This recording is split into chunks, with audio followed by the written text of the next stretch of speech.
Sejarah Islam di Indonesia menyimpan misteri yang jauh lebih tua dari dugaan kita, jauh sebelum buku sejarah mencatatnya. Selama ini, kita sering diajarkan bahwa Islam baru masuk ke Nusantara pada abad ke-13 Masehi. Angka tahun tersebut sudah terpatri dalam ingatan kolektif kita lewat bangku-bangku sekolah. Namun, bukti-bukti arkeologi terbaru menyingkap tabir lain, membawa kita mundur jauh ke abad ke-7 Masehi. Jauh sebelum era kerajaan Islam besar berdiri, komunitas Muslim awal sudah menjejakkan kaki di tanah Sumatera. Fakta ini menunjukkan bahwa Islam datang bukan melalui penaklukan, melainkan lewat jalur damai perdagangan. Para pedagang Arab dan Persia berlayar mengarungi samudra, membawa barang dagangan sekaligus nilai-nilai keyakinan mereka. Interaksi ini terjadi secara alami, tanpa paksaan. Sebuah asimilasi budaya yang hening di pesisir pantai. Di tengah hiruk-pikuk perdagangan dunia, benih-benih iman mulai tumbuh subur di tanah Nusantara. Salah satu bukti fisik yang paling tak terbantahkan justru ditemukan jauh dari Sumatera, tepatnya di Jawa Timur. Di sebuah desa kecil bernama Leran, Gresik, tersimpan sebuah batu nisan yang membungkam banyak keraguan sejarah. Inilah makam Fatimah binti Maimun, sebuah bukti otentik yang tak bisa dibantah oleh spekulasi manapun. Tertulis jelas tahun wafatnya adalah 1082 Masehi, ratusan tahun sebelum masa Wali Songo yang populer kita dengar. Bayangkan, makam ini sudah ada, bahkan sebelum kerajaan Majapahit mencapai puncak kejayaannya. Keberadaan makam ini menandakan bahwa Fatimah bukanlah orang asing yang kebetulan lewat, melainkan pemukim yang dihormati. Ini membuktikan Islam masuk ke jantung Pulau Jawa, bukan dengan pedang, bukan dengan invasi militer, Melainkan melalui jalur sutra perdagangan, persahabatan, dan asimilasi budaya yang sangat halus.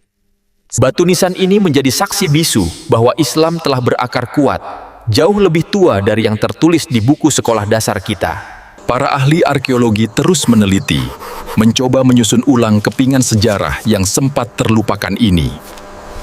Namun, siapa sebenarnya Fatimah binti Maimun ini? Dan mengapa ia bisa berada di sana? Nama lengkapnya terukir sebagai Fatimah binti Maimun bin Hibatullah. Para sejarawan meyakini ia berasal dari keluarga pedagang terpandang dari Lor, sebuah wilayah di Persia atau Iran modern. Ia hidup di masa kerajaan Kediri, jauh sebelum Majapahit berdiri megah menguasai Nusantara. Kehadirannya di tengah dominasi Hindu-Buddha yang kuat menunjukkan tingkat toleransi yang luar biasa pada masa itu. Makam Fatimah tidak berdiri sendiri, melainkan dikelilingi oleh makam-makam lain yang lebih sederhana. Ini menyiratkan bahwa ia tidak sendirian, melainkan bagian dari sebuah komunitas Muslim yang sudah menetap. Leran, tempat ia dimakamkan, dulunya adalah pelabuhan sibuk, pintu gerbang internasional bagi para saudagar. Temuan ini memaksa kita meninjau ulang narasi sejarah yang selama ini kita terima begitu saja di sekolah. Jika Islam sudah mapan di abad ke-11, berarti ada celah sejarah ratusan tahun yang belum banyak diceritakan. Namun, jejak di Jawa ini ternyata belum seberapa jika dibandingkan dengan bukti yang ditemukan di Sumatera. Mari kita terbang ke Barus, sebuah kota pelabuhan tua yang legendaris di pesisir barat Sumatera Utara. Dunia mengenalnya sebagai penghasil kapur barus terbaik, wewangian yang diburu raja-raja dunia. Namun di balik aroma kapur barus itu, tersimpan jejak Islam yang mundur hingga abad ke-7 Masehi. Catatan sejarah dari dinasti Tang di Tiongkok menjadi saksi bisu yang tak terbantahkan.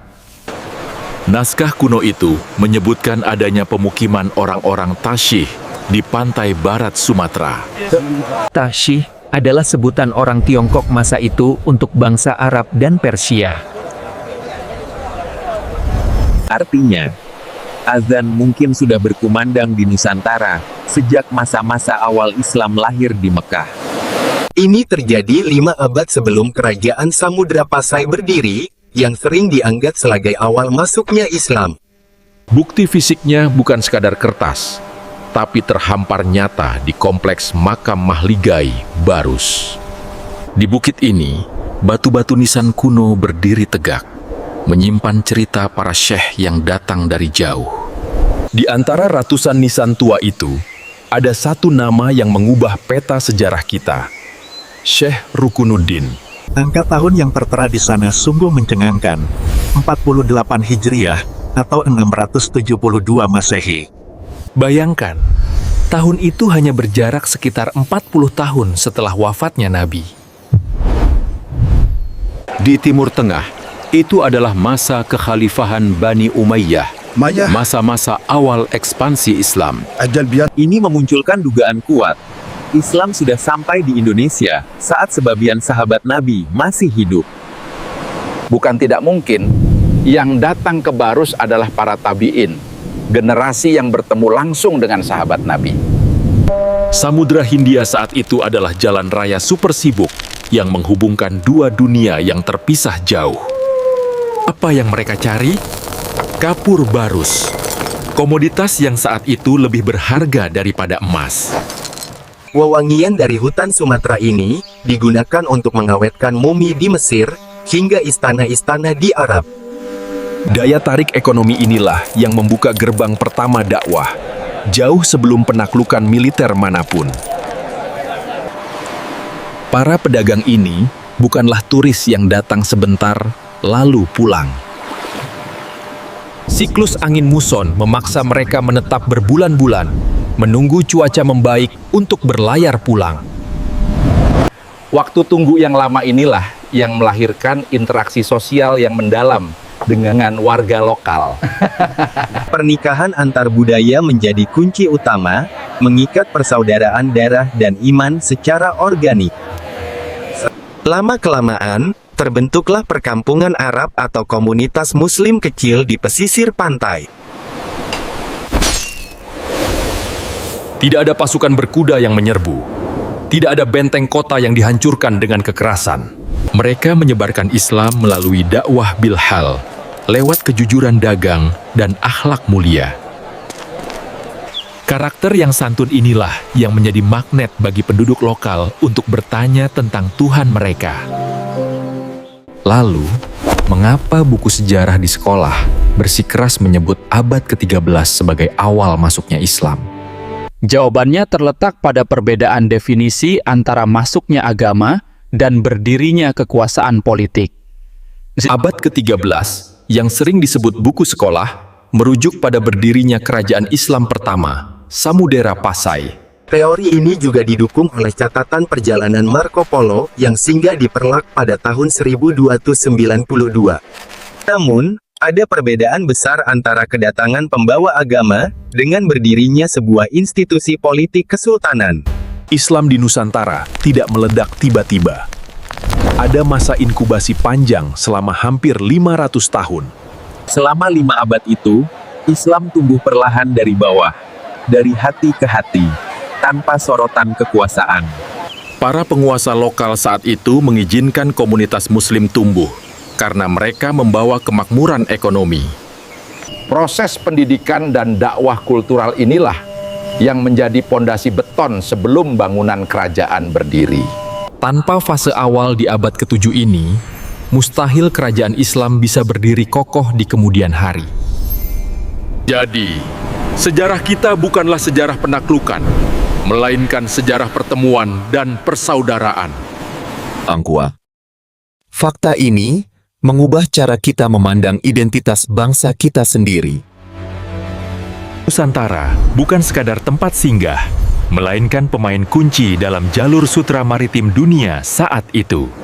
Pelabuhan kita adalah tempat bertemunya peradaban besar, kosmopolitan, jauh sebelum istilah itu populer di dunia modern.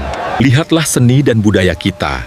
Napas Islam menyatu begitu halus, tersembunyi namun indah dalam setiap motifnya.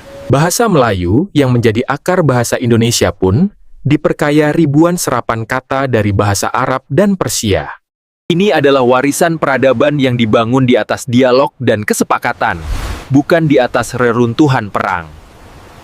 Makam Fatimah di Leran dan jejak di Barus adalah dua pilar bukti yang tak bisa kita abaikan begitu saja.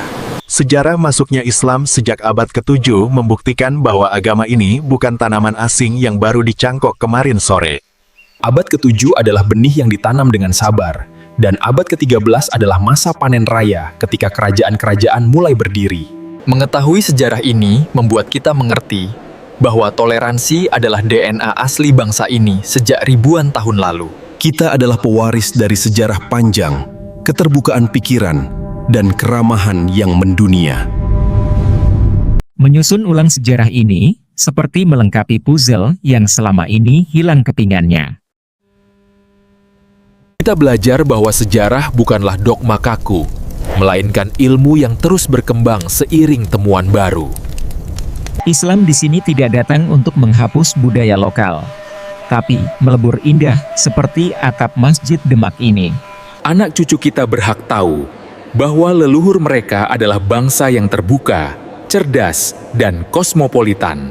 Perjalanan dari Barus di abad ke-7 hingga makam Fatimah di abad ke-11 adalah bukti ketangguhan pelaut dan pendakwah masa lalu. Waktu telah mengubur banyak hal, namun kebenaran sejarah selalu punya cara untuk muncul kembali ke permukaan.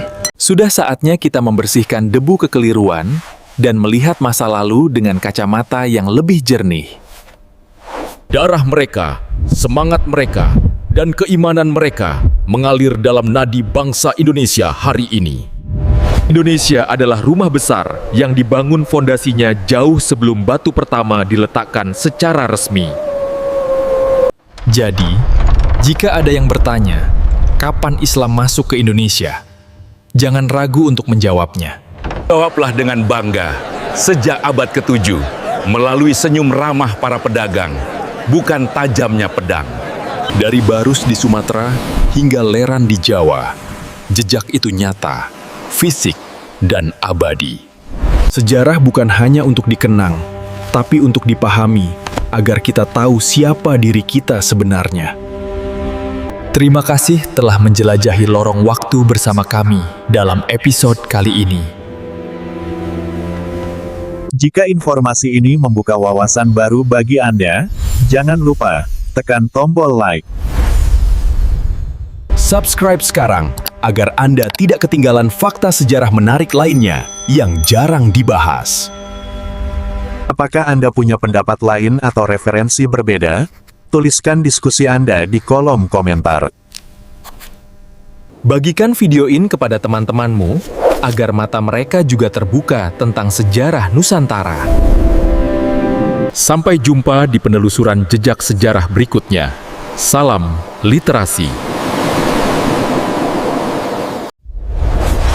Wassalamualaikum warahmatullahi wabarakatuh.